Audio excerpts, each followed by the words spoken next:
Bernard Fromentin. Pouvez-vous me dire quels ont été les différents critères qui vous ont orienté vers le choix de ce procédé? Nous avons retenu le procédé d'Isolas France pour différents critères. Premier critère, à savoir le thermique, étant donné que nous pallions à tous les ponts thermiques par ce procédé.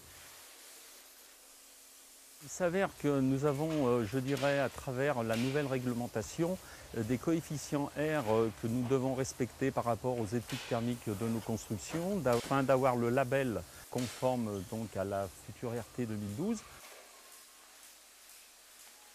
Deuxième critère qui est d'ordre, on va dire, aussi de son poids, étant donné que sur les différents planchers que nous utilisons et les études géotechniques, donc ça nous apporte des descentes de charge nettement inférieures à ce qui était fait jusqu'alors. Donc ce procédé a la particularité de nous apporter une étanchéité thermique parfaite. L'avantage aussi, c'est qu'à travers les études thermiques que nous réalisons de manière à obtenir les coefficients requis, et notamment le futur coefficient RT 2012, d'avoir une possibilité d'avoir une isolation centimètre par centimètre, donc vraiment, on va dire, appropriée à l'étude thermique.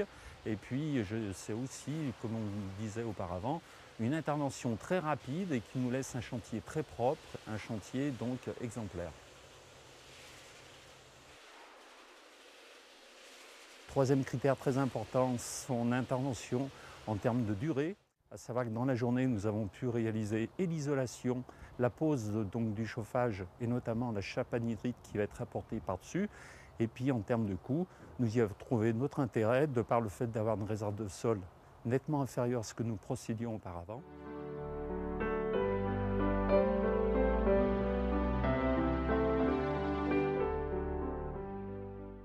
Au niveau du coût, il est très compétitif, notamment dans le délai du chantier, parce que nous avons évité des chapes et des interventions, on va dire, qui prenaient du temps, notamment des séchages assez importants. Alors que là, dans l'intervention, comme on a pu en juger, dans la journée, cette intervention est donc réalisée et de par un séchage très très rapide, on va dire, le corps d'état du chauffagiste peut s'appliquer dans la même journée et nous réduire ce qu'on appelle une coordination qui peut des fois coûter cher à l'entreprise de par, on va dire, le délai du chantier. J'ai demandé à mon constructeur de me trouver une des meilleures solutions pour éviter ce problème de pont thermique.